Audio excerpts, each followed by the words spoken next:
Good evening, ladies and gentlemen. Today is Wednesday, February 19th, 2025. The time is 7:30. We are here at the Newbury Municipal Offices at 12 Kent Way, Byfield, Mass. We're in the second floor hearing room, and this is the Zoning Board of Appeals public hearing. We have here tonight Chrissy Beaupre, who is our excellent administrative assistant. We have Michelle Wheeler, who is our associate member. We have Jack Kelly on the far right, who is a member, and we have Mario Carnavale, who is a member. I am Eric Spahn, I'm the chair. So with that, Mario, you Okay, can open this sure. hearing. Gerald Fandetti, 11 and 15 Sunset Drive. The applicant is requesting a variance / reversal of administrative decision and a special permit finding for relief from Newbury zoning bylaw section 97-482B and 97-6B regarding allowed use and dimensional requirements in order to correct the lot configuration, allowing for the creation of a legal non-conforming lot to be redeveloped in order to raise the pre-existing non-conforming dwelling and for the construction of a new single-family dwelling with garage on pilings on the properties located at 11 and 15 Sunset Drive, Plum Island, Newbury, 01951, Assessors Map U02, lots 78 and 80. Continued public hearing for 12/19 and 1/30/25. Applicant to submit variance request letters for each lot. Received 2625. All right. Yeah, good. Here? Right here. You're right there. All right, so we're on our third continuance here, and we've asked you to submit your letters of statement for the two lots. Since there are two lots, the two variances, Yes. each lot is separate. So these are new and received. So Mario, would you like to read the first one? I would start with, 11's on top, it says it in regards, and then the signature page it says 11. Can I use your copy? Sure, I have that 211 down in front of me. That's fine. Okay. Okay. Dear Chair Spahn, the Zoning Board of Appeals has requested me to submit this letter in connection with the application for a zoning variance for the lot at 11 Sunset Boulevard. The lot at 11 Sunset Boulevard adjoins the lot at 15 Sunset Boulevard. Both lots are located in the residential AG zoning district where the zoning code allows lots to be used for the purpose of a single-family structure. The lot at 11 Sunset Boulevard and the lot at 15 Sunset Boulevard are each concurrently improved by a single-family structure. Approximately 1/3 of the existing single-family structure on the lot at 15 Sunset Boulevard, however, currently intrudes over the property boundary that the lot at 15 Sunset Boulevard shares with the lot at 11 Sunset Boulevard. The fact that approximately 1/3 of the one-family structure on the lot at 15 Sunset Boulevard intrudes over the property boundary line prevents me, the owner of the lot at 11 Sunset Boulevard, from being able to reasonably exercise my right to alienate my land and use it for the purpose that the zoning code allows, which is as a one-family structure. Consequently, this condition has created substantial hardship on me as the owner of the lot at 11 Sunset Boulevard, the remedy of which is the grant of a dimensional variance from the literal enforcement of the zoning code as the landowner has requested. If granting the requested zoning variance would allow a portion of lot 11 Sunset Boulevard to be combined with the lot at 15 Sunset Boulevard, so that the entire one-family structure currently existing on the lot at 15 Sunset Boulevard would be contained within the property line boundary of the lot at 15 Sunset Boulevard and no longer intrude on the portion of the lot at 11 Sunset Boulevard. Although if granted, the complemented variance would result in a further reduction in the lot size of lot 11 Sunset Boulevard. Any such reduction in lot size would be diminished in the circumstances as a minimal diminishment practically available to me as the owner of lot 11 in the circumstances and the minimal variance that is needed to lessen the substantial hardship imposed on lot 11 Sunset Boulevard. By this particular condition, the lot at 11 Sunset Boulevard is now and will be, after the grant of variance, in conformity with all dimensional requirements of the PIOD, zoning code, including FAR, lot coverage, height, front, rear, and side yard setbacks, and street frontage requirements. The lot at 11 Sunset Boulevard consists of lots 1 and 39, while the lot at 15 Sunset Boulevard consists of lots 38 and 37. All is shown on the plan of land of the Plum Island Beach standards to serve as street frontage for a single-family structure is cost prohibitive and impossible to store permits given the current DEP guidelines for Plum Island. The lot at 15 Sunset Boulevard is currently improved by a single-family structure.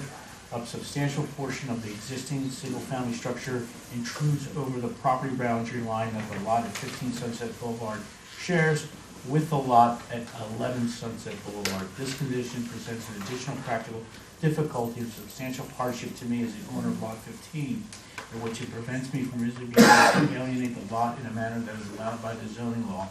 Consequently, because of this additional peculiar condition inherent to the land, I've sought the requested zoning variance. At the hearing, our team provided some information to the Zoning Board of Appeals that demonstrate that the newly created lot would not be too large or too small in comparison of the other lots in the neighborhood. In addition, I presented information upon which the Zoning Board of Appeals can reasonably conclude that I cannot reasonably make use of the lot at 15 Sunset Boulevard for the purpose or in the manner that is allowed by the zoning law, which is that of a one-family structure, and for that substantial hardship, the Zoning Board of Appeals should grant the requested variance. Red Wing, trust owner, 15 Sunset Boulevard, Gerald Taylor, trustee.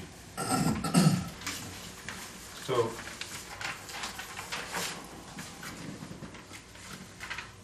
in understanding the zoning bylaw, typically we don't deal with two properties at one time. So, in terms of having one, that was, and then we have the other, in terms of the board's understanding of how to apply the criteria to one lot and then apply the criteria to the other lot. It seems that we would focus on one first and then the other in second, as opposed to going back and forth, back and forth. Does that make sense? Agreed. So, in the argument for what you had submitted in terms of reasoning, the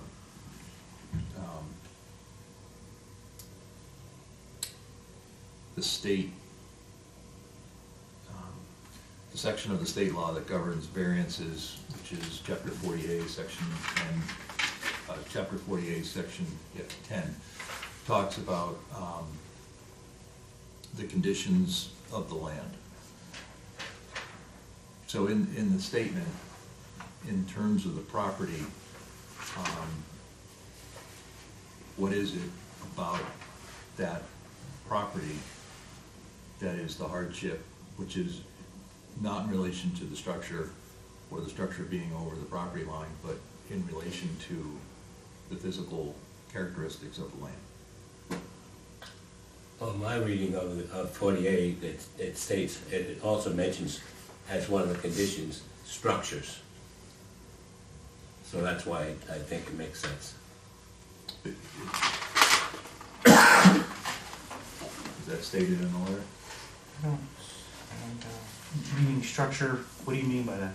Well, and my understanding that chapter 48 also includes not only issues with the land, but structures, any unusual structures that are relative to the land. And that's why 11 Sunset is entitled to a variance. It has a structure that imposes on its property. Yeah, when I read the law, it says that owning to circumstance related to soil condition, shape, and topography are the three main, such as land or structures, especially affecting such land or structures, but not affecting the general zoning district in which the land or structures are located. So it's more about the land. It says land or structures, that's the way I understand it. And that's placed by section 10. Did you guys print that out? Maybe on the wall. Maybe on the wall, you want me to read it? You might need it. I had it somewhere. Just misplaced it. That's what I have. Sorry. Oh. Hang on one second.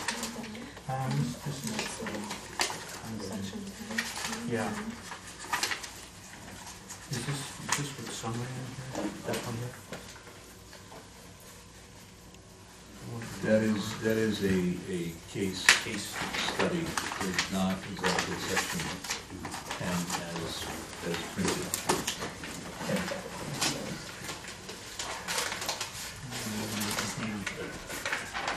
Oh, here you go. Is it? There you go. The only issue is mention of structure that I see, and the good thing about section 40, chapter 10, is it's short. It's one page in 3 paragraphs.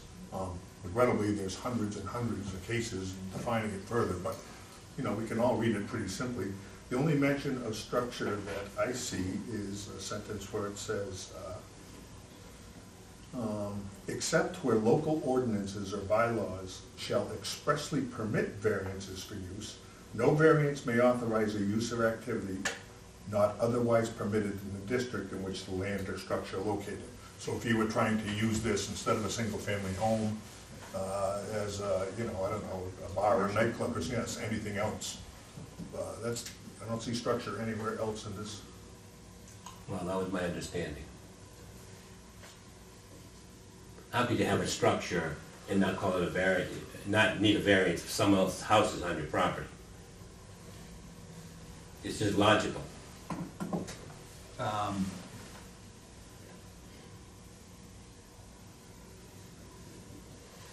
read the whole thing. Section 10, permitting granting authority shall have the power, after public hearing for which the notice has been given by the publication and the posting as provided in section 11 and by mailing to all parties in interest to grant upon appeal or upon petition with respect to particular land or structures a variance from the terms of the applicable zoning ordinance or bylaw where such permit granting authority specifically finds that owing to circumstances relating to soil conditions, shape, or topography of such land or structures, and especially affecting such land or structures but not affecting generally the zoning district in which it is located, a literal enforcement of the provisions of the ordinance or the bylaw would involve substantial hardship, financial or otherwise, to the petitioner or applicant, and that the desirable relief may be granted without substantial detriment to the public good, and without nullifying or substantially degrading the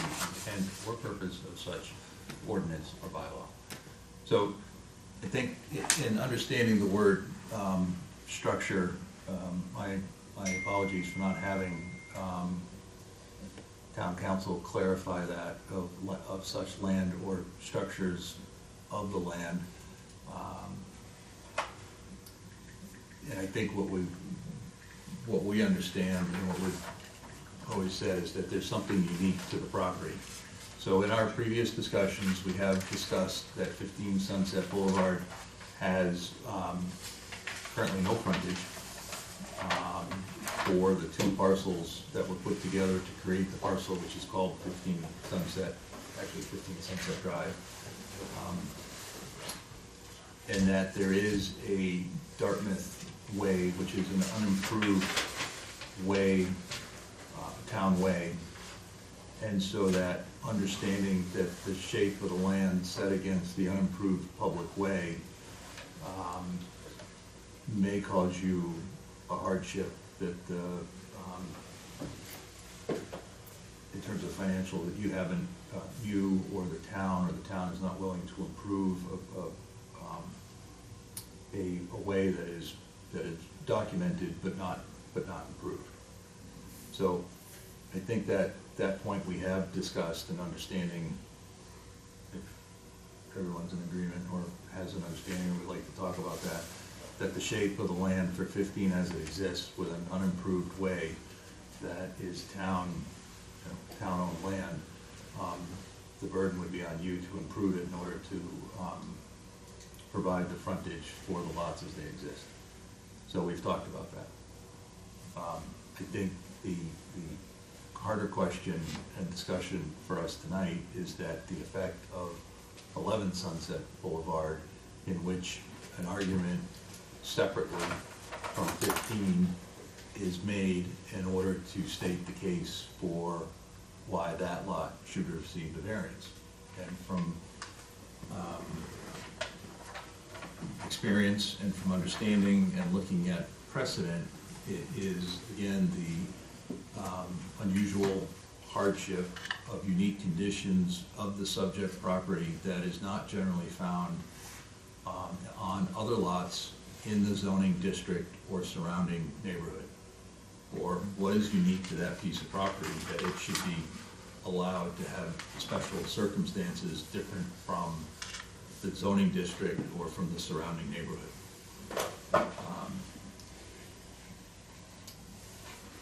And that those characteristics of the land, shape or size, would also cause development in according to our current zoning bylaws extremely difficult and unusual, or prevents you, the landowner, from making reasonable use of the property. So, in addition, financial loss is not a hardship. Self-created issues are not a hardship.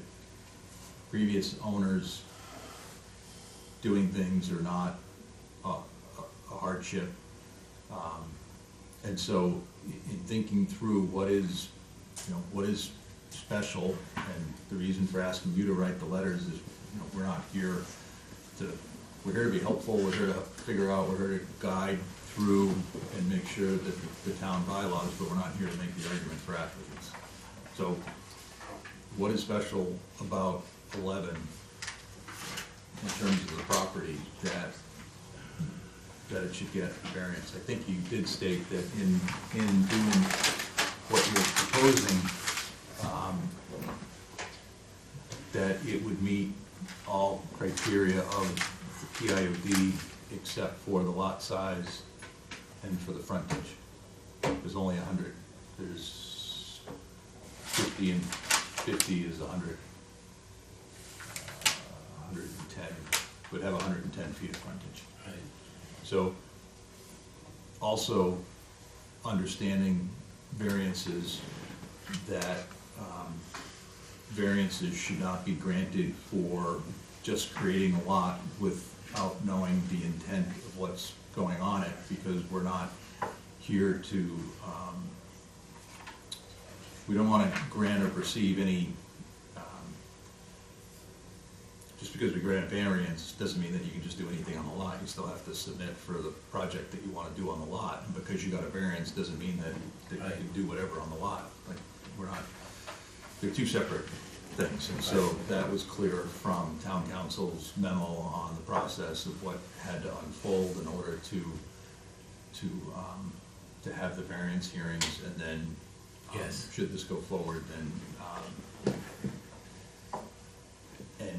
but my understanding is that in terms of just granting a variance to a property, we should know or assume what the effect would have on that newly created lot and what that would allow. And so in that process, we asked you to show us the context of the neighborhood in terms of lot sizes, to show us both the smallest and the largest lots, and to present whether the newly created lot sizes would be in keeping with the neighborhood. Because we didn't want to go granting variances and then come back and say, well, your lot's too small or your lot's too big, and we have issue with that, and then you'd look at us and just say, you just gave me a variance and now you're telling me the lots are the wrong size. So without judging what's coming next, we're trying to understand what would be allowed next, if that makes sense to you. Yes. Everybody. Okay. And again, just trying to figure out from section 10 in the letter of what is the condition of the land that is unique?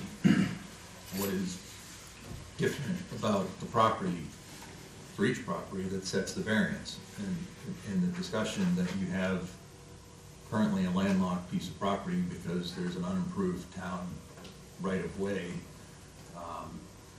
creates a hardship for you, that if the right-of-way was there, then you would have a pre-existing non-conforming lot, and you could put a house on it just like everybody else comes with a street that has a non-conforming lot. It just so happens that you don't have the street put it there. So one question to you is, do you want to improve Dartmouth Way to create the frontage? And you said that would be a hardship. So that is the reasoning that was discussed for 15. So again, now we're back on 11, trying to understand what the condition of the land would be to allow the variance. And basically, in the essence of the variance for a non-conforming lot, we are taking that non-conforming lot in its previous condition and putting it aside and basically granting the current conditions of the new proposed lot. So you now have a new pre-existing non-conforming lot via a variance. Makes sense also? Yeah. Does anybody else have any questions that's here for what I'm saying? How many people are here for Sunset Drive, may I ask? 1, 2? Nobody over there, okay.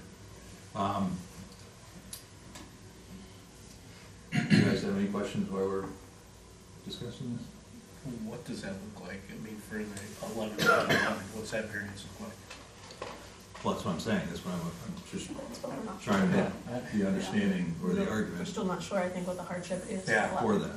Based on section 10. You can't create The your own requirements of hardship. section 10. We're not creating a hardship, it existed. For We didn't 11. subdivide the land that way. So, It was subdivided by the town through the doctrine of merger. We didn't do that. It Okay. created this mess. so if there is a mess to be solved, you're proposing to move the property line, which makes one site bigger, one site smaller. So the site that's smaller has a house on it, and any future development would have to be within keeping with that smaller lot. And you making a larger lot from, you're proposing to create a larger lot in order to put a bigger house on it.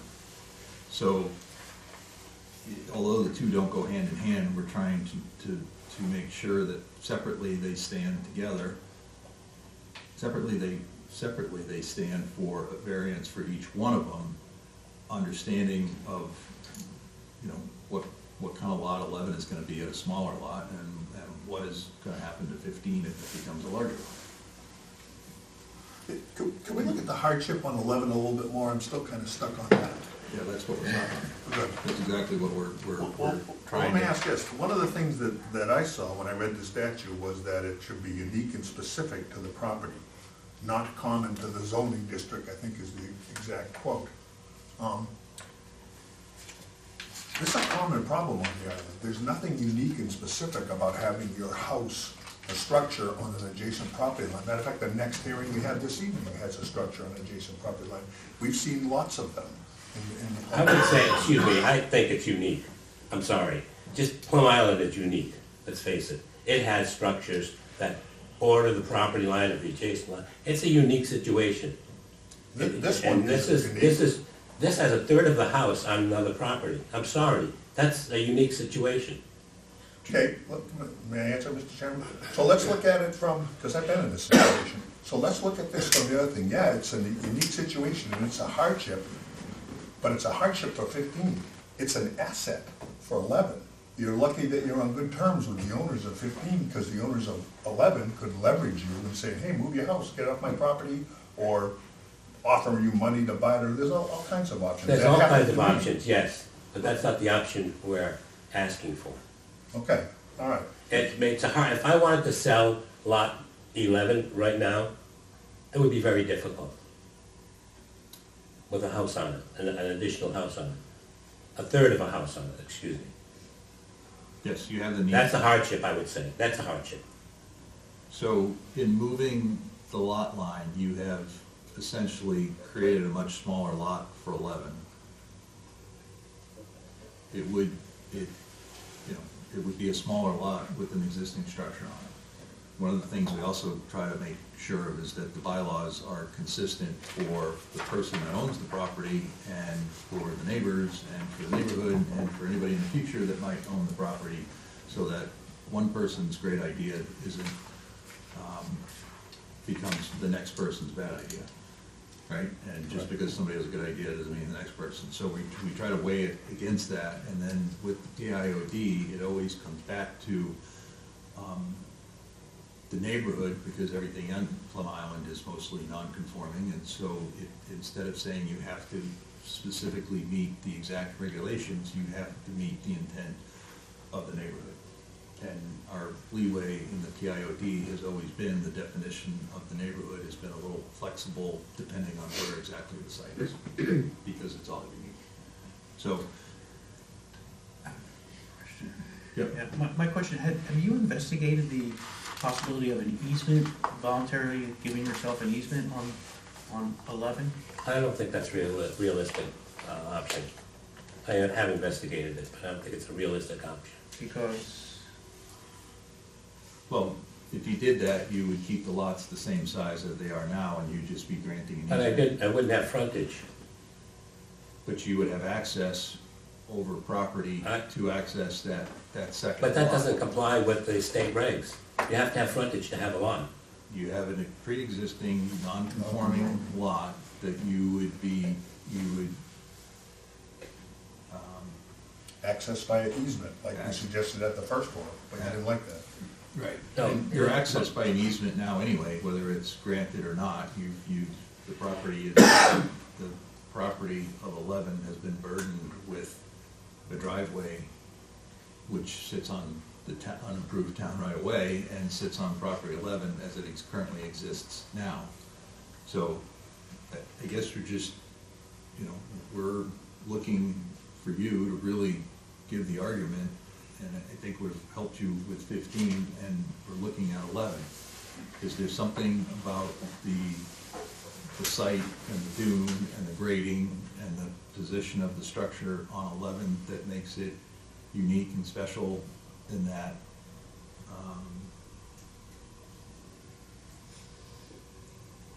the only place to put a structure is where the structure currently is? Well, the 1/3 of the house, that's my argument, is that 1/3 of a house sits on 11. Yeah, And that's the structure issue. Right. And that's the hardship right there. somebody else's bad idea isn't a hardship for you. We could tell you simply to tear down 15 and rebuild it in the center of the lot, and Well, that's a financial hardship right there. why? Why would I do that? You're gonna tear it down anyway, and now you're making a bigger lot to tear it down, so it doesn't seem like it's that valuable. Could you move we also asked you, which we haven't got any traction on, but could you move the property line so that it's not as, it doesn't make 11 as small? That's an option, sure. My issue with that is, and I looked at this extensively, and it said, and Mr. Carnavale brought it up, there's tons of case law where it says, the applicant can't self-create it, and they all cover this situation, not necessarily with another house on one, but subdividing it in a way that's beneficial to them and asking, okay, I need variances now.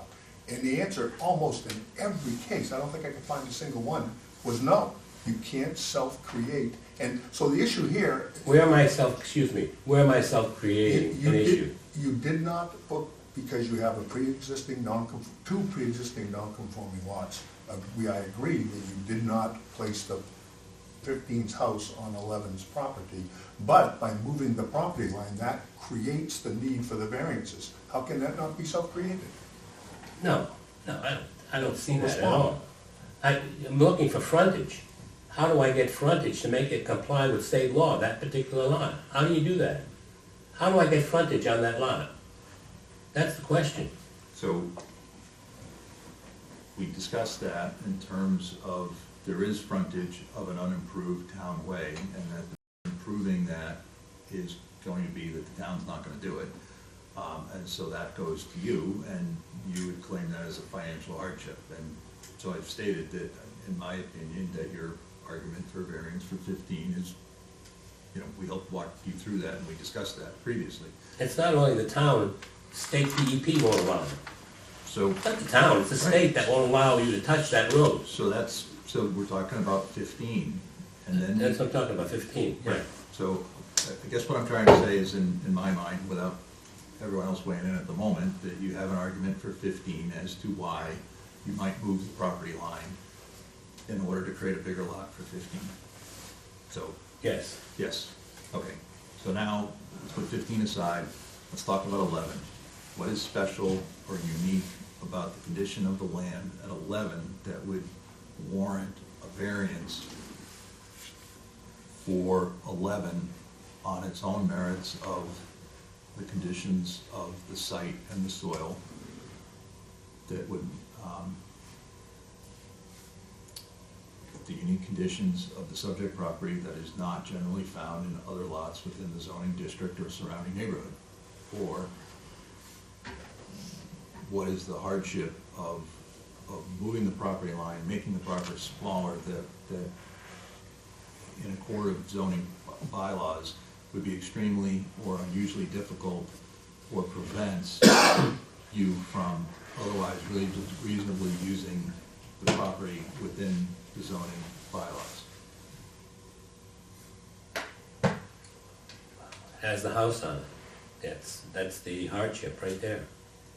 I mean, that's the number one issue. It has a house on it.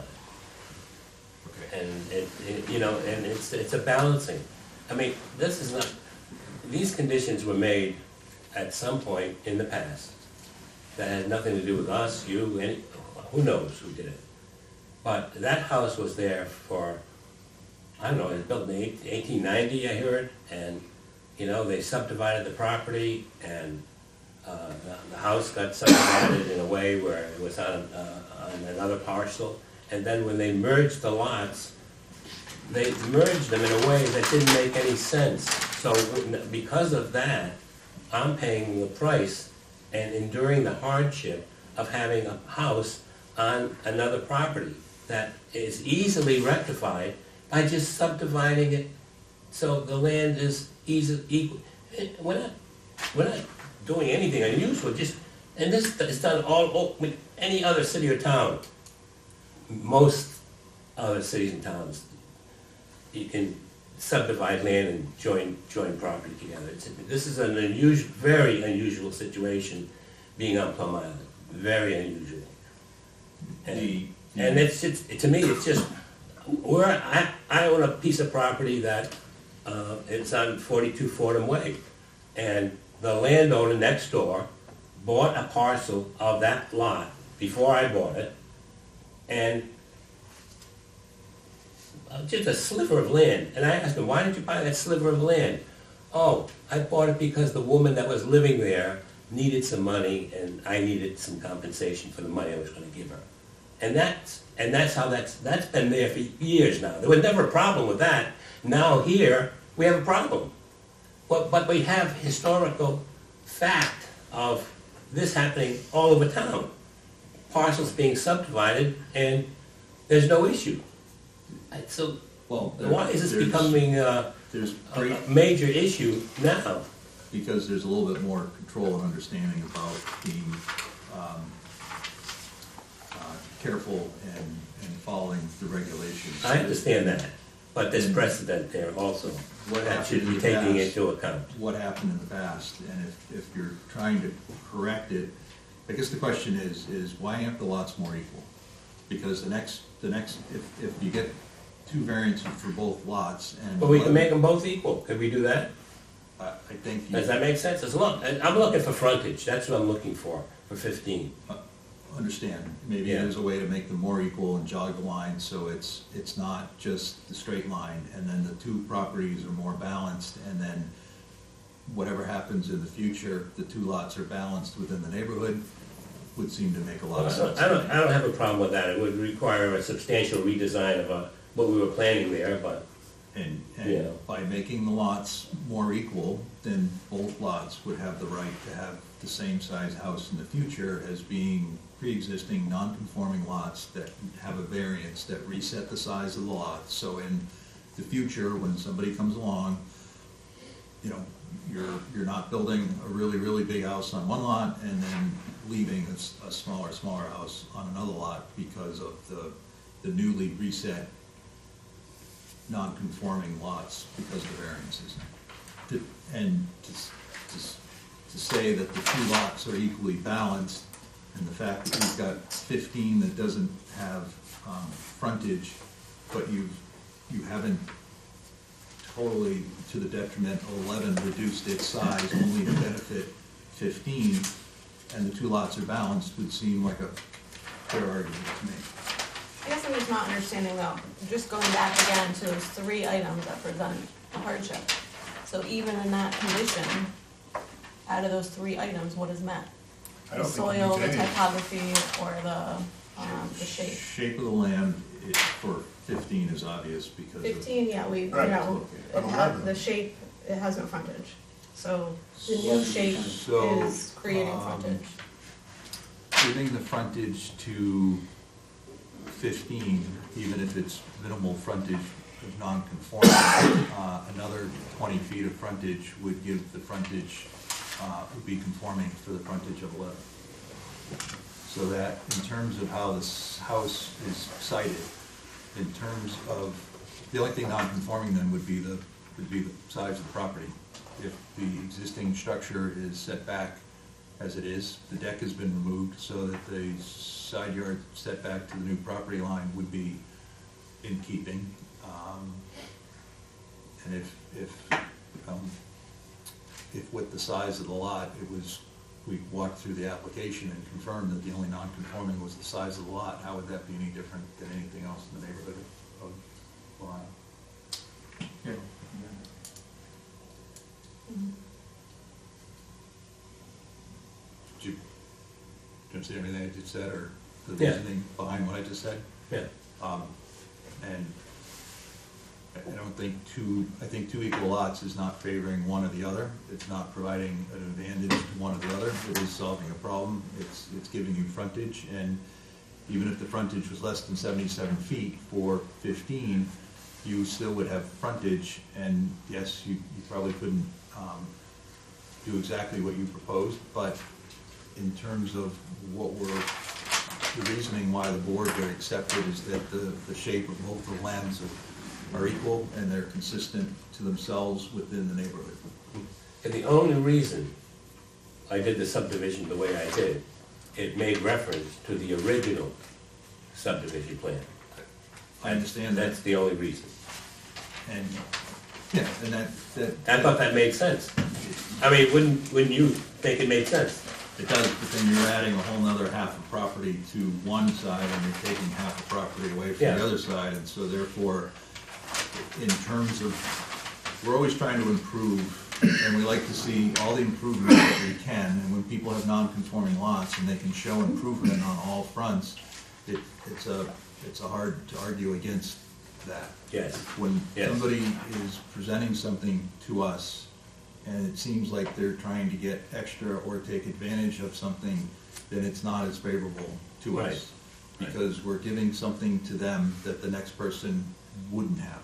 Right. And so by taking away from 11 and giving to 15, it seems like we're setting ourselves up for something less favorable for 11 in the future. If they were equal, they could both support the same size structure, and you sell a property to somebody else, then their neighbor's gonna have just as many rights as you have. Yep. That seems pretty straightforward to me. So roughly how many square feet can you eyeball that, Mr. Pendetti? How much will they each be? I'm sorry, say How again. many, what are we gonna end up with roughly square I footage for each? I don't have the numbers. I'm So- sorry. I only see one of them here. It looks like it says that we got 14,800 on number 15, is that right? So, in order to get the frontage, the line's gonna be a little, it's not gonna be a straight line, it's probably gonna be a little bit skewed. It doesn't have to be 100% exact, but it has to be, the effort has to be shown to try to balance the lots, and with that, however you draw the line, and if that line favors one or the other, so be it, but if the lots are balanced, then the area, again, provides. We're talking relatively speaking here. Yeah. I mean, if you have, one's a few feet bigger than the other. Yeah. Yeah. Yes, and you're obviously gonna have to deal with Sunset Boulevard and how you come off of that as the step one, and Right. I think that's your path forward.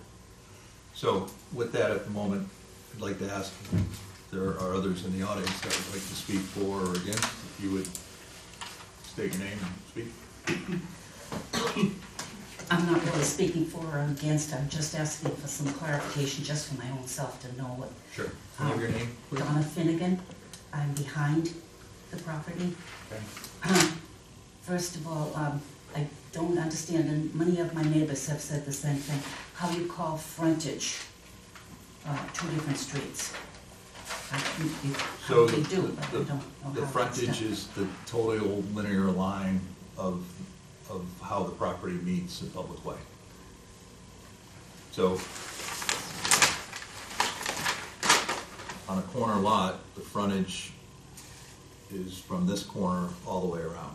Okay, And the lot owner does get to decide which, even if you have an address that says Sunset Boulevard, they may pick that the front of the yard is actually Bryn Mawr Way. So we've had that in terms of people positioning their house on Plum Island, that they may position their house, because the front setback is 20 feet, and the side and the rear are 10. So if you have public way, you can position your house, and if you're on a corner lot, that has been the standard to let the person decide which they want to choose. understood. Does that make sense? Yes. Okay. There are many different versions of streets. I happen to be the last house on my street, although the street keeps on going. Right. So if that happens, I was just curious as how that would happen. And the other one is, as far as number 15, I'm curious to know how it's not considered having access when it always did have access to the house. It doesn't have conforming, as by definition, access. It has physical access now, but the access is, as I stated, is driving over the unimproved town way and driving over parcel 11's property in order to access 15. If for some reason we had two separate owners, parcel 11 may be standing here saying, I want you to remove that access, in which that property on 15 would be totally landlocked. Like, So in an effort, Mr. Fennetti here is trying to improve both 15 and, for what we just discussed, keep 11 within keeping of the neighborhood, so that he can have a legal, non-conforming because of a variance, but still have legal frontage that allows then him to develop 15 in the future. okay, thank you. Yep, and if you want to see it on the plan, the lines are all here, we can point it out if, That's all right, I'm familiar with the okay. property. Is there anybody else here that would like to speak for or against? Okay. So, Mr. Fennetti, this has been extremely unique. In my 13 years, as I said, I think I've had one variance come before us. And that wasn't even on Plum Island. So, to work through this and to make sure that we're following the state, we're following the state bylaw, zoning regulations, but we're also following the town bylaw zoning regulations. This has been quite a lengthy hearing, and we appreciate your understanding and effort as we all try to make sure that we're doing the right thing for you and for all the other residents and for the future of the property. Yes. So, we would appreciate if you would look at the lot and redraw the lot lines so that the properties are approximately balanced, in that the splitting of the lots is somewhat balanced. And I think in terms of that, the shape of 15, as we discussed, and then would be that 11, in terms of the shape of its land, being on a corner lot, being of, meeting all the PIOD except for the non-conforming square footage of the lot, is unique and also at the same time not more detrimental to the rest of the neighborhood. Are you suggesting that Mr. Spandetti, the applicant, try to, it sounds like you're tearing the house down on 15, there's no reason to try to sneak and give him the 10 feet that side lot line? Well, I'm not, this, I don't know what I'm doing right now, and this is a new avenue to explore at this point. So You know, a full Just submittal balance the was lots. made on 15. Correct. Right. But we did So- see the plans. Right. yes, But we're not, that, we're not doing, that's, we're following it, according to the chairman, we're following a slightly different path now, Okay. so okay? So just make them balanced. Right. Is that what Yeah. you're saying? if Very they good. are close in proximity to being balanced, then both lots have equal rights. Very good. If by taking a whole nother lot and half a lot and adding it to one and taking it away from the other, you are a detriment to one and you are over improving the other. And then when that happens, however that lot line is drawn and it comes before us, then, you know, if both lots were to be redeveloped, they'd be redeveloped equally. So, So it still requires two It variances. still requires two variances, and I think there's a pathway to word that in which the lots are unique, but they are in keeping and they're not in detriment to the neighborhood.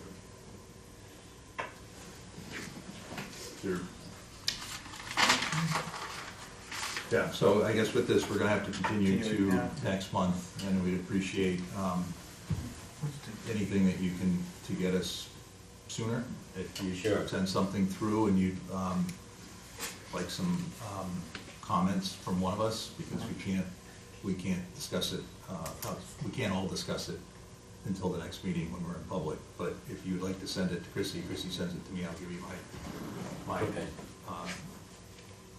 feedback and guidance as to the reasonability of the equalness of the lots. sure, And then you can present it to everybody, and everybody can weigh in and figure out yeah, where we're going. Okay? we'll try to get it together. Yep. Thank you. I think, even if you would like to have, if you'd like to mark up a plan and, or have the surveyor just give you the areas, without going through this expense of having it totally redrafted, but if Yeah, I can figure it out. you can figure it out, then we can find a way to have an understanding and then figure out how it goes forward. Because Okay. with any and all decisions, any changes to anything that gets approved here must come back before us, so Sure. we have some checks there. Okay, So can we have a, yeah, a motion? I'll make a motion to continue the meeting for March 20th here at Town Hall. So that gives the applicant additional time to resize the lots to make the lots more equivalent to each other. Second. second? All those in favor? Aye. Aye. Thank you, Thank you, Mr. Fennedy. members of the board. You got the right thing? 20th, yeah. Okay. Okay, next one.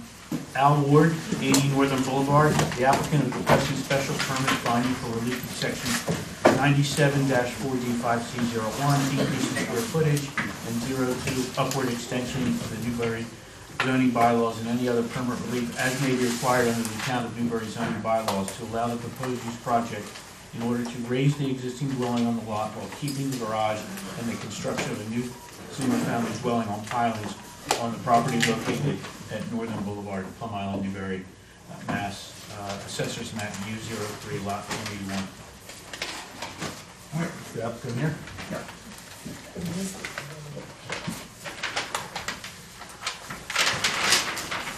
PowerPoint, I believe Chris is uploading, so she suggested I sit over here and control it. Sure. Does that work for you That guys? would be great.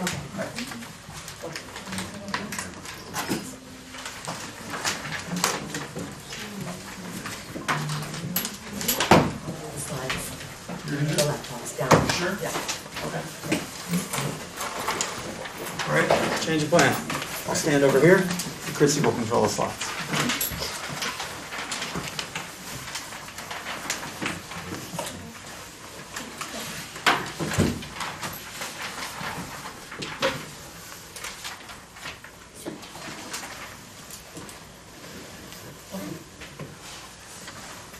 see if you go Is that to- yours? That is Yeah, that's mine. Okay. You may be able to go to view, I think, and put it into, Presentation.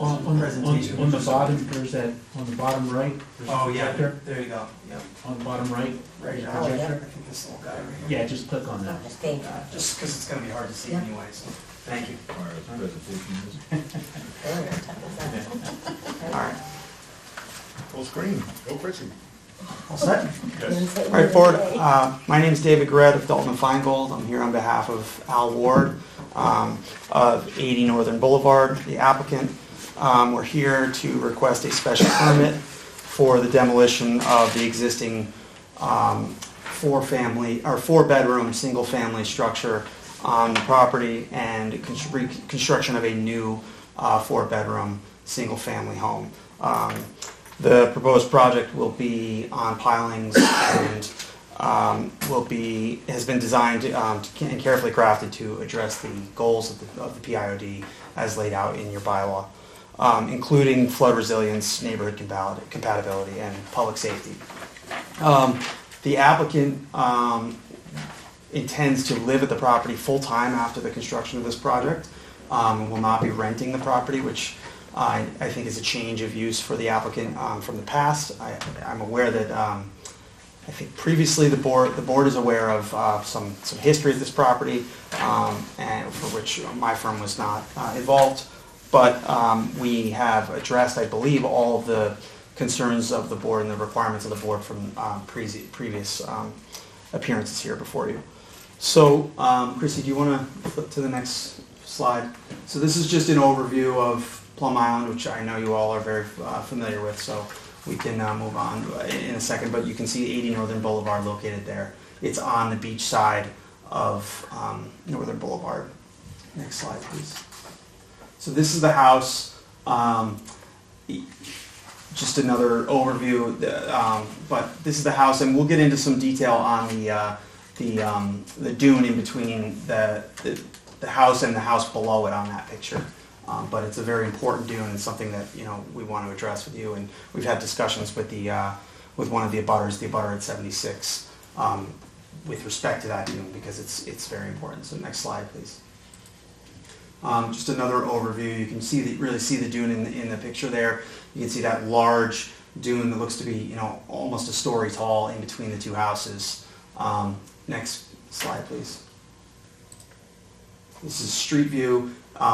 Just you can see. So part of our application, as you all have seen, I'm sure, the garage structure there is currently attached to the house via a breezeway. Our plan is to demolish the entire house and the breezeway and rebuild, but to leave the existing garage in place.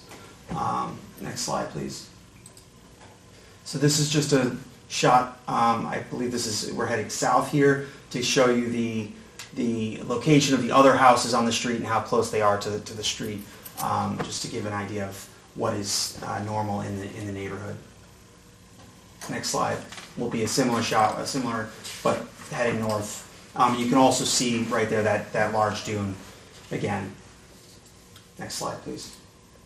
So this is just a snapshot of our existing and proposed conditions, and we'll get into why there's an alternate there, and that's something the board has not seen in the materials we presented.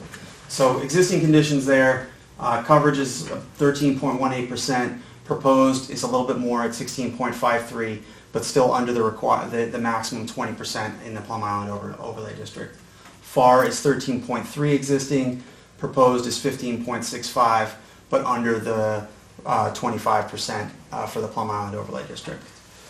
Front setback is currently 8.1. Our original proposal that the board has before them, we were increasing in an attempt to make the new building as conforming as possible. We were trying to increase the setback to the 21.7, which is greater than the 20% or the 20 feet required in the PIOD. The side setback is 0. That is because I think, as all of you are probably aware, the garage is built on or actually over the lot line, so that's why the side setback comes up as 0. And in the proposed and in our alternate, it will because the garage will stay, that side setback remains the same. The side setback of the house is also remaining depending on the design, remaining essentially the same. Rear setback, Wait, you mean the opposite side? yes, the opposite side, the side between us and 76. So that one's staying the same too? It's very close, and it depends. I'm going to get into why there's an alternate proposal in just a minute, and that changes it a little bit. But the rear setback is to the ocean, so it's very large, well over the required in any scenario. Bedrooms remains the same at 4, and the height increases from 21 to 33 feet, but within the 35 feet allowed in the PIOD. So why there's an alternate? We came up with our original proposal, submitted it to the board. Notices went out to abutters. We had discussions with one of the abutters, the abutter at 76 on the other side of the dune. And we've had considerable discussions with them. And they expressed a very strong concern for the stability and the health of that dune between the two houses. And so in the discussions with them, they were looking for us to get the house as far away from the dune as possible. Our original plan, there was a pylon that was I think a few feet into the dune. The house would have been raised up above the dune, but the pylon was just a little bit into the dune. And they had concerns with that, they had concerns with the construction impact of that, and that it might deteriorate the dune. And so in an effort to come to an agreement that to satisfy their concerns, we also are very concerned with the dune because it provides incredible protection for the house. So we worked with them and came up with a new plan to slide the house forward, thereby reducing the front setback to 12.6. It's still an improvement over the existing 8.1, so we're reducing the extent of the nonconformity, but it allows the corner of the house to come out of the dune entirely. And so we think that's a reasonable solution and a good alternative, but we wanted to present both to the board to get your thoughts on this compromise that we came up with the abutter. I would also point out that the 12.6 is still well within the norm of the existing houses on the street. Okay, so next slide. These are just the sections of the bylaw that we're looking for relief under.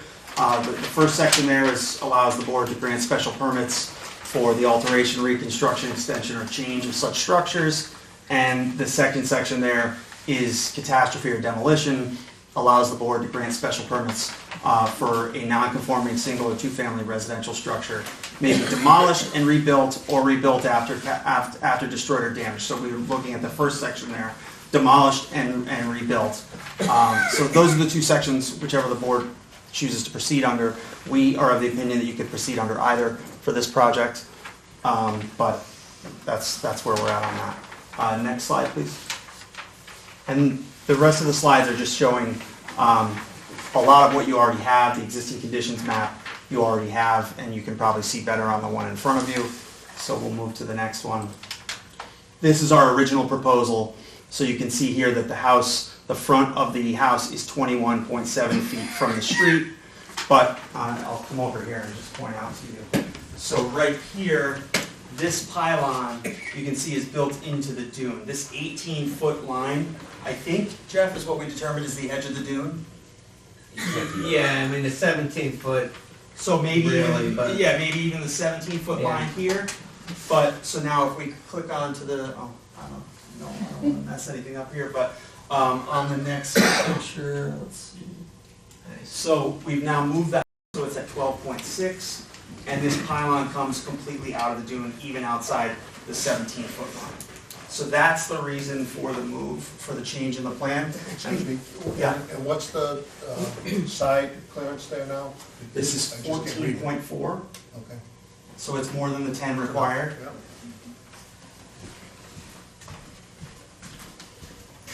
Well, it says 13.8 on this one, but that's the old one, so I understand. So unless anyone's still looking at that. This one you don't have in front of you, so please take all the time you need to look at it. I apologize. You may have I don't know, Chrissy, did you print out the? I did print out. So you may have a smaller size, you don't have it in large print, but we can get that to you. It's in here. Yeah, we have Yeah. one that's, Okay. sorry, we have one that says 15.4 on the side. Is that the old, Yeah, so that's not right. This- that's yeah. on the June. this is the new plan? Okay, so neither one of these are correct. Correct, and I apologize for that, we had ongoing discussions throughout the last 6 weeks. Yeah.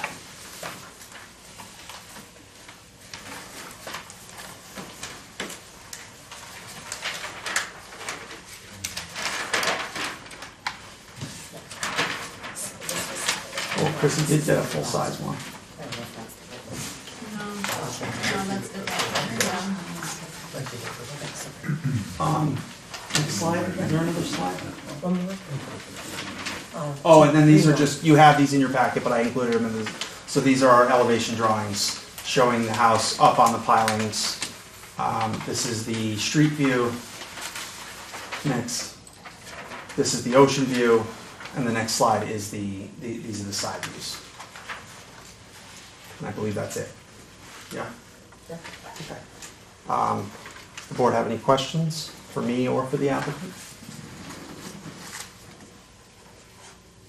I'm gonna miss the breezeway, I don't know, all the hours we spent.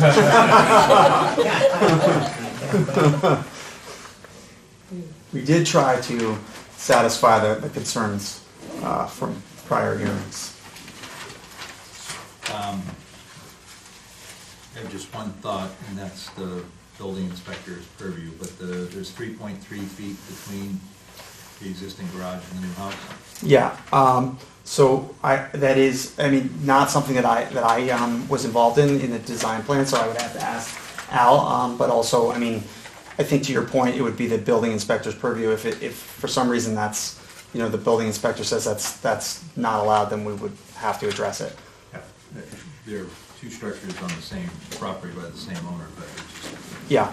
it just seems a little tight, but the fact that the ground plane is open, then it's okay. Does the board have any questions in the material in the proposed application?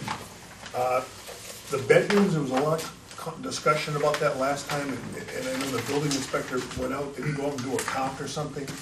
Well, so I guess my question is for the number that the building inspector agreed on, the current I know, I number? think we saw it advertised for 3 at one point, and then 2, if I'm not mistaken. Yeah, it was moving around. I believe, my understanding is that the building inspector has agreed that it's 4. The property is also on the tax card as 4, and they've been paying taxes as 4 forever. Not that that's, dispositive, but it certainly, I think, is informational.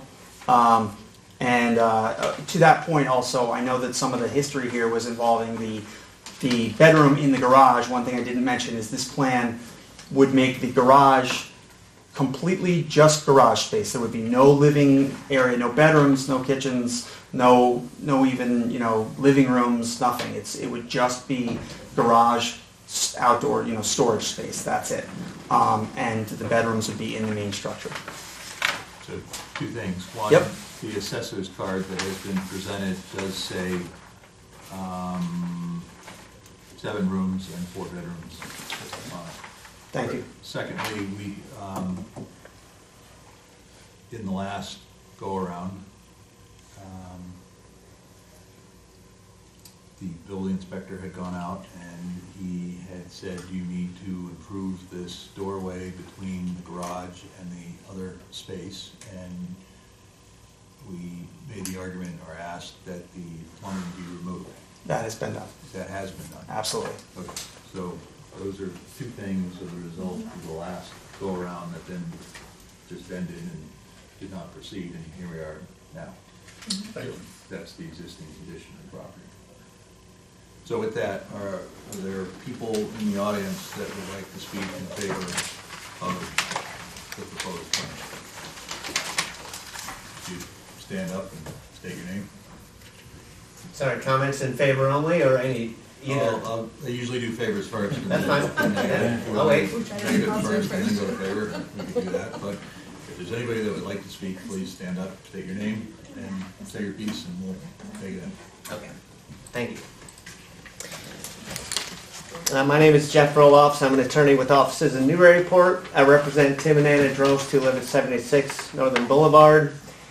As the Ward's Council indicated, the primary concern that my clients have here is the integrity of that dune. That dune has, over the years, become a very important and sound, robust dune, partly because the fence in the front prevented people from climbing over it, and my clients and other neighbors have invested a lot of money to replant it and make sure that it's in good shape.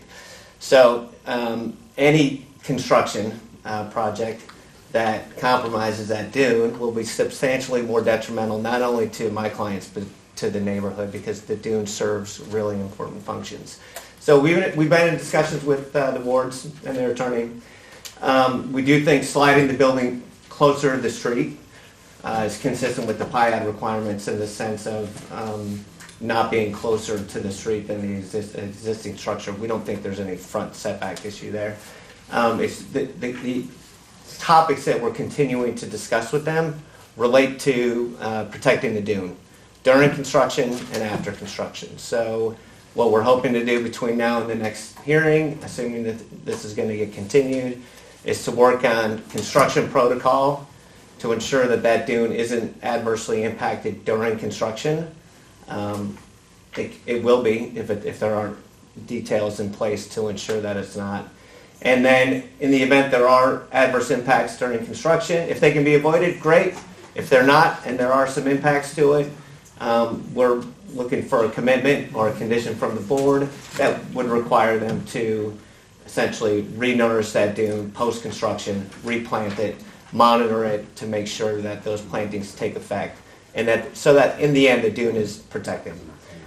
So again, we're continuing those discussions. I did submit earlier today some images that I had presented to the planning board last night, and maybe just quickly, if you have copies of these, I take it? It looks like, yeah. So if you go to page 4, you'll see a list of our primary concerns at the top. Basically what I just went through. The sorts of details that we're continuing to work with the wards on. And then on the next page, what I did was I overlaid their original proposal with the existing structure. The existing structure is in light blue, and the original proposed structure is in brown. And that image, I think, really highlights the extent to which the original proposal encroaches on the dune in a way that the existing building does not. Obviously, these are also Conservation Commission issues that we're raising there. But again, we're working with the wards.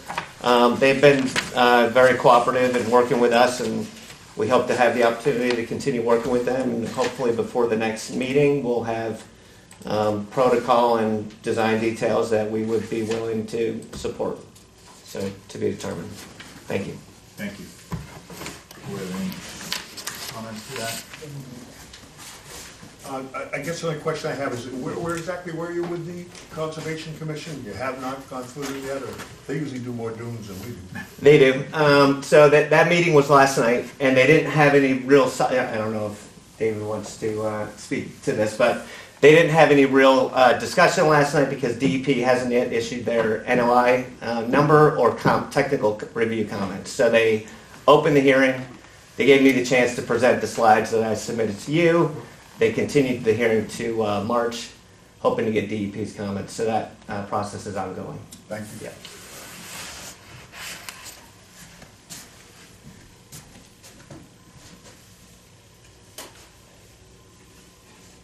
As typically stated, there's a lot that goes into each proposal, and we are not the Concom, we're not the building department. We do listen and hear the arguments and concerns, and certainly want to make sure that those concerns are addressed with appropriate people. Understanding the dunes' importance, for Jack's comments, we are more than curious as to what the Concom finds in their direction. If we were to make a favorable decision tonight, it certainly would have to be contingent, or is typically always contingent, on Concom's and any other department or entity within the town. And any deviation from any plans that are presented would then need to come back before us. So, understanding you can't do everything at once, we do like to have things work in a linear order, and certainly something that is understandably a concern for another board, we would appreciate that being done first. Any approvals that we make don't bear weight on, Concom doesn't care, you can go to them and say, oh, I got my special permit, I got no big deal, right? And then we don't wanna give you, hope in terms of what we're doing here. So they're two separate things. Certainly in terms of protocol, I would think that the Concom would specify that. So I'm not trying to pass the buck. I think we all appreciate, and as Jack said, we usually don't get as caught up in dunes, but I think we can understand the importance of what you're presenting here. All right, is there anybody else in the audience that would like to speak about the project? I'd just like to add to what Jeff said. I know that my name's Tim, I'm sorry. State your name for the record, please. Tim Drost, I live at 76 Northern Boulevard, and we've been talking with each other many nights, right? Yes.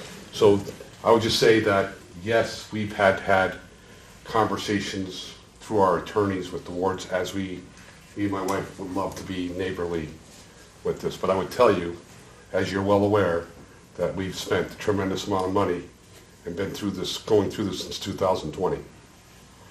And things keep changing. And we hope that something gets built within the guidelines, which we would love for that to happen, within the guidelines of PIA. Looking at the plan right now, it seems to me that the lot coverage, they're not including the garage, it's beyond the 20%. So that's a concern. And we are working with them, hoping that everything else is followed correctly, right? So we want to be neighborly. We're here, everybody's here, we all talk, right? I think that these are all the people that are here tonight surround the house. I would tell you that, well, I specifically always think that people operate in good faith. The experience has not been there, and we'll continue to work through that, but, there's rules. It's in a very sensitive area. It's in a velocity zone, as you know. The garage is staying, how that works out with the town, either way, that should be counted as part of the coverage. There is a bedroom in that space, and we want to make sure that the house fits in within our neighborhood, and it's followed that as I have, followed the rules when we were renovating our house, that it's the same. Thank you. Can I just respond to that, Allison? Sure. Just to the point about the garage being excluded from FAR. The FAR calculation checklist specifically says that detached and attached garages shall be excluded from the calculation of FAR. So that's why it's excluded. And also the FAR requirement in the PIOD is 25%, not 20%.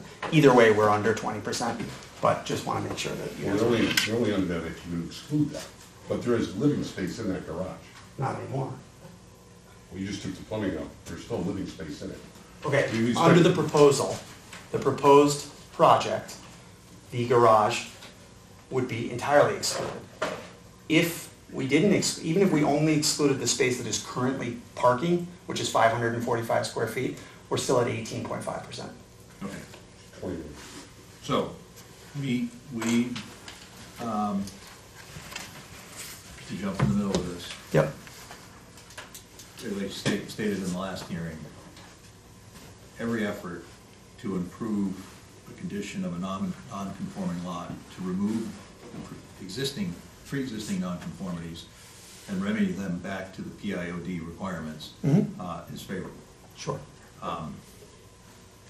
Anything that is slightly improved is favorable but less favorable.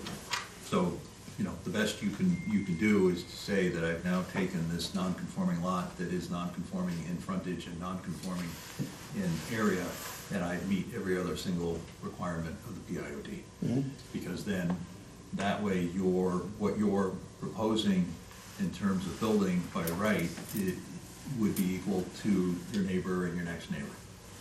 That they have non-conforming lot sizes, they have non-conforming frontage, but whatever they have and whatever they're proposing is within the guidelines of the PIOD. You know, in keeping with the neighborhood. So, you know, we have in the past considered what the adjacent properties and what is going on up and down the street in order to figure out what the rights are for all the properties in an equal sort of fashion. The fact that the house is being moved back from the street, that some might argue that if you moved it back to 20 feet, that you would be in keeping with the PIOD, but then you would be creating a space that's not in line, and we also like consistency, so the bylaw has the line or sentence that says, or a nearer building line within, or in keeping with the nearer building line, which means if you take the neighbor's existing properties and you draw a line, that's the new frontage. The fact that you're still setting it back 12 feet is better than being 8 feet with cars pulling on it out Sure. And onto the road. So,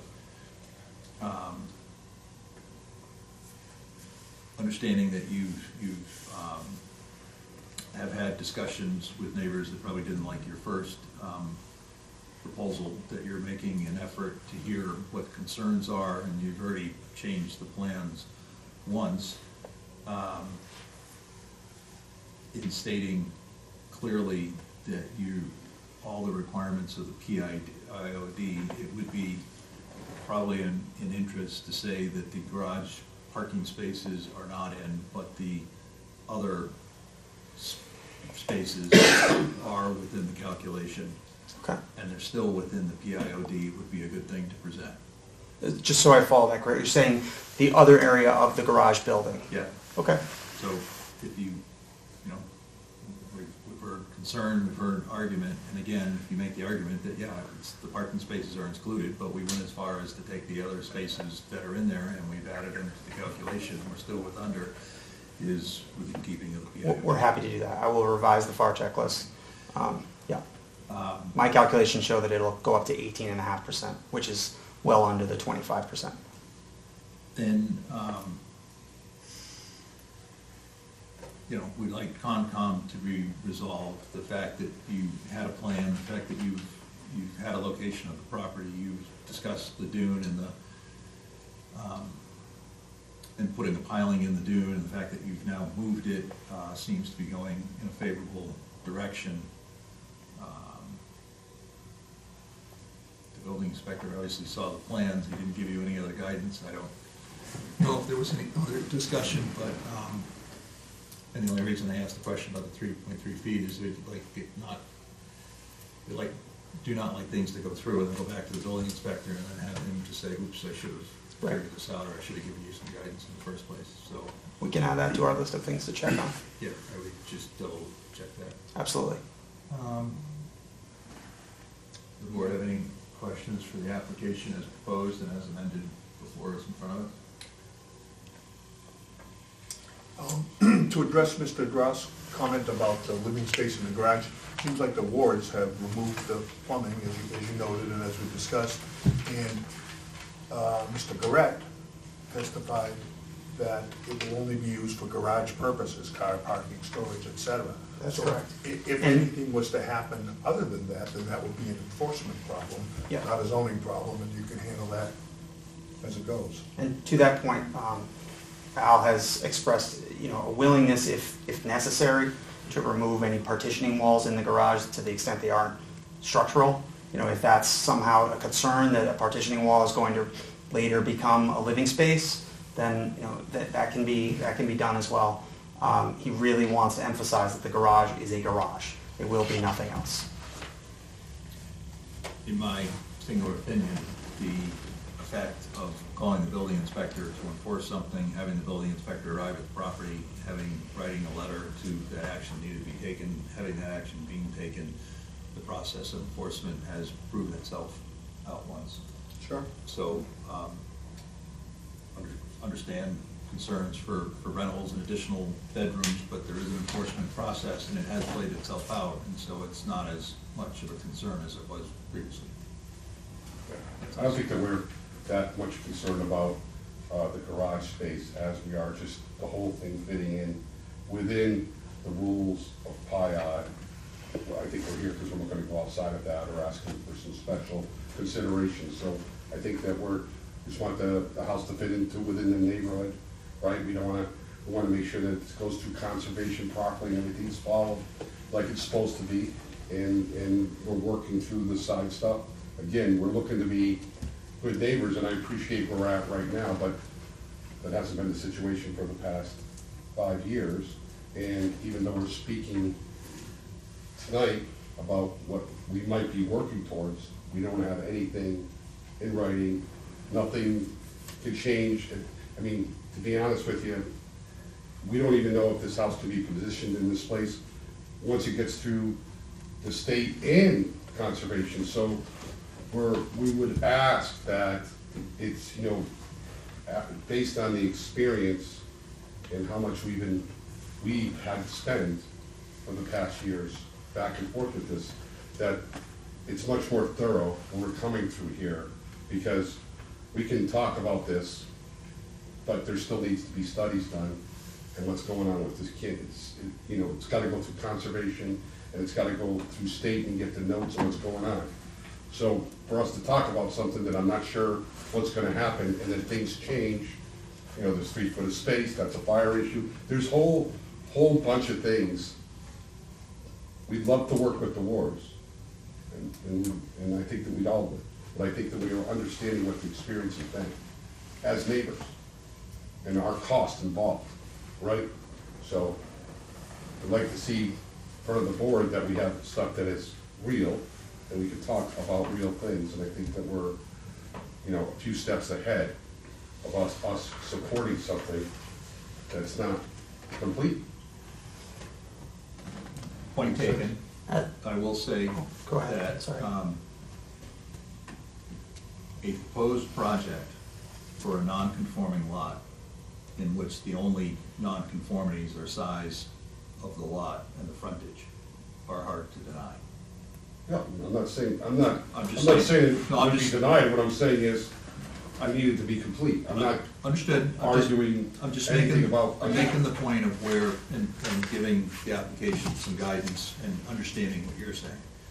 And the second point would be, is that I would take your point as being well taken, is that the board gets frustrated when things change at the last minute and keep morphing this problem site, because it's been here numerous times and it's had numerous issues and it's taken a lot to understand it. Yep. It gets a bad rap for that, but it is, and things may have happened in the past that may not have been exactly what, how they should have been. I think the board, and I'd probably ask for a motion that we continue and that you submit the final plan. And if it takes going through Concom first to do that, then we would appreciate that. And again, even if we do approve something, Concom has it, you would have to come back before us, and so the time delay really isn't a time delay if the steps are worked out in sequence. Understood. So, hearing what is being asked,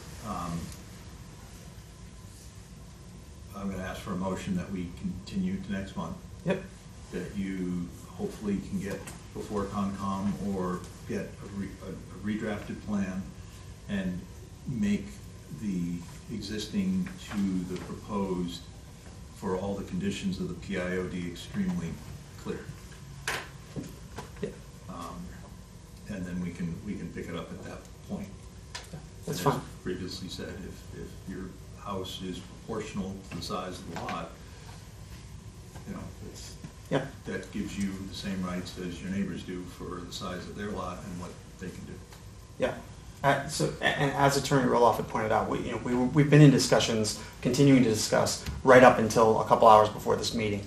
This morning I received not in any way saying that he was late to deliver it at all. It's just this morning I received a list of specific items they would actually like on our plan, and I told Attorney Roloffs that we will absolutely work on getting that. So we will include, we'll work with them, work out what the final conditions are, final notations are that they want on the plan, and that we, whatever we can agree to, and then we will include those on the plan and provide a new plan to the board, with everything done.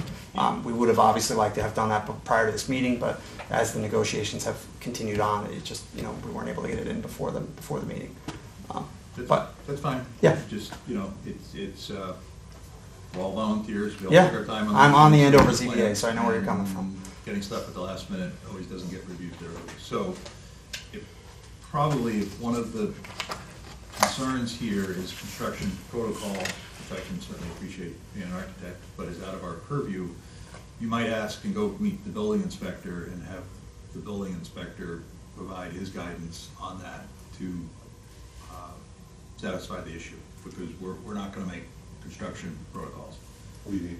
I'm Well, that was one of the things that was requested here, in terms of making sure that, that there are some outlined procedures that are going to be agreed to, like no workmen, there shall be a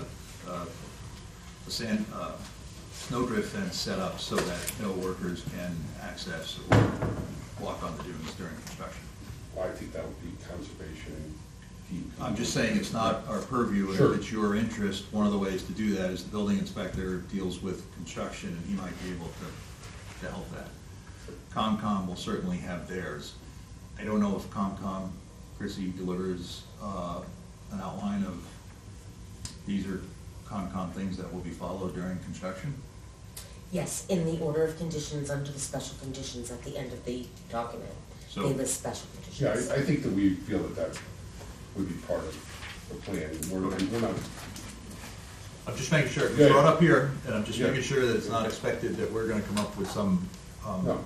if something is presented to us, we can comment on it, but it's not our authority under the bylaws to They accept, reject. or- completely agree with the stability of the dune. That's of utmost importance to conservation.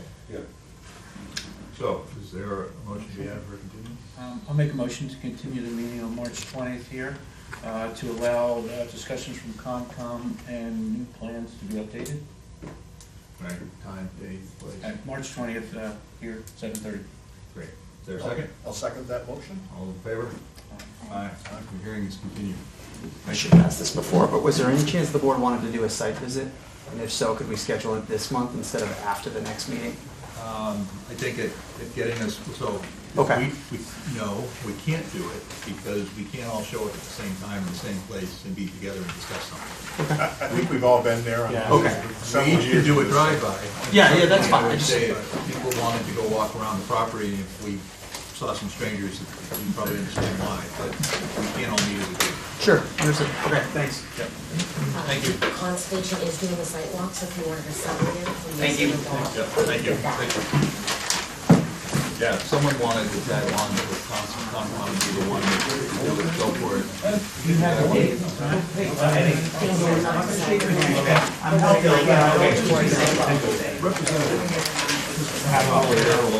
Get a sandals on.